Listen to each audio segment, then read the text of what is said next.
My name is Larry Rupp. I'm one of the landscape horticulture specialists at Utah State University. And one of the questions I frequently get is when rose growers have a situation like this where they have a long cane growing off of their rose but no flowers on it. Typically what this means is that, in this case, these are hybrid tea roses that have been grafted onto a rootstock. And sometimes the top portion or the scion dies, and then the rootstock begins to grow on its own. And the rootstock has been selected only for the roots, not for flowers, so typically they have very few flowers. Well, there's a couple of options to be done here. One is to simply dig up the old rootstock, throw the plant away, buy a new one and replace it. Or another one that's kind of fun horticulturally is that we can keep the rootstock and take buds from one of these other hybrid tea roses that we already have in the garden, bud them onto the rootstock and start over again with a new plant that will flower and produce the kind of color that we're looking for. So what we're going to do is talk about how to take buds off of a plant that's flowering like this one, and we're going to bud it onto one of these rootstocks and show you how that's to be done. The first thing that we need to do is we need to collect some budwood, or the wood that we're going to take the buds from. And we can do that by taking a shoot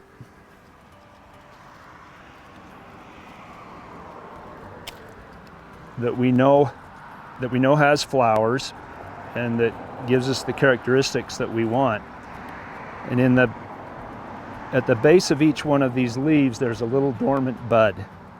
And that's the bud that we want to put onto the rootstock. But we don't want it to dry out, so we're going to cut off the leaves themselves and just leave a little bit of the leaf petiole. And then out toward the tip, the buds aren't quite developed, so we're going to get rid of that. So we have a little piece here of what we could call budwood or a bud stick. The other thing you may want to do is to remove the prickles. Believe me, it's a lot easier to work with these guys if you're not jabbing yourself every time you turn around. So we've removed the prickles, we've got this nice budwood, and now we're going to try and put it onto this rootstock. And I'm going to show you an example here that's a little bit high above the ground, simply so it's easier to see it and to illustrate the point. But normally you'd put it down really close to the bottom so that the entire plant would carry the new bud instead of part of the rootstock. So let me show you how we're gonna do this. First thing I need to do is find a nice smooth spot that I can go in and place the bud. And so I'm going to remove these leaves. The plant doesn't really need them, and get a nice smooth piece of stem that I can come in and place the bud on. The method of grafting we're going to use is called a T-bud, and we do that by first of all making a vertical cut through the bark into the cane. And we want to cut down to where we into the woody part, and then we're going to come across the top and make a horizontal cut so that we get this T effect. We've got a vertical cut with a horizontal cut above it. And at this time of year, the bark exhibits a phenomenon called slipping. And if you can see this, we can actually peel the bark away from the stem itself. And that's important to this kind of budding. So we're gonna peel that bark away just a little bit and get it to slip and separate. And that'll only work when the rootstock is actively growing. In the winter, when it goes dormant, that bark will be tightly held to the wood and we can't get it to slip. So this has to be done in the summer or in the fall. The next thing we're going to do is collect the bud from our bud stick. And the way we do that is again, the bud is in the axil of the leaf here. We're going to come in about a ½ an inch below and make a cut with a knife that just goes a little bit underneath the bud and then comes out above it. And then we can cut that off, and we have the bud. The next thing we're going to do is get rid of the woody portion that's in the middle of the bud. So we can hang on to the bud and pull it apart like that, and we'll discard the wood, and what we retain is the bark, the leaf petiole that I'm using as a handle, and the bud itself, which is inside there. Okay, the next step is to thread the bud down inside of that T-cut that we've made like this. So you can see, here's the T, that vertical cut. We've got the bud, and we're just going to slide it right down inside there. And then we'll cut off the extra at the top of the T like that. So the bark is nicely wrapped around the bud, and the bud is laying up against the wood of the stem. Once we have the bud in place, we need to tape it.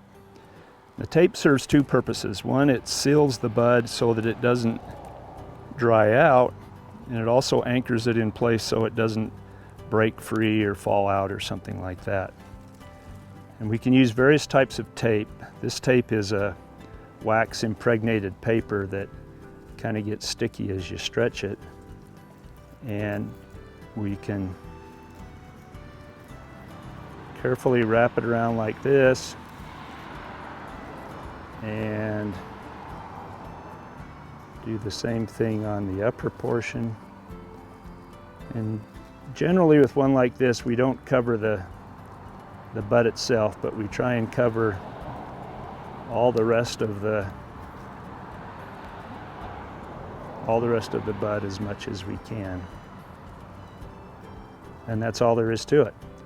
Now what we would do is let this sit like this through the remainder of the summer and fall, and then next spring that bud should begin to grow, and we'll have a new flowering scion or upper portion of the rose on this rootstock that we already have. Normally after we bud a rose in about 3 weeks, it should be healed up and we can take the tape off. And these are some that I did not quite 3 weeks ago, but we're going to peel the tape off and see what it looks like underneath and show you what happened. This is a bud that we did a couple weeks ago, and what I'm going to do now is peel the tape off and see how it looks. And I'm doing that by cutting the tape on the back side, and then I'm going to carefully remove that from the stem. And we need to shift our camera around here so you can see. Okay, this is the bud that was placed in the T, and we can come in and remove what was left of that leaf petiole. And if it pops off like that, then we're generally okay. And you can see that the tissue is still green, the bud's still there, and all indications are that this is going to be successful. Now we won't really know until next spring when it begins to grow, but so far so good. It looks good and looks like it's healing in place. Here's another bud that we did, and remove some of these leaves so you can see it. Again, I'm going to come in under here and cut that tape on the back side, carefully remove it, and there the bud is. And the petiole, if it breaks off, that's a good sign.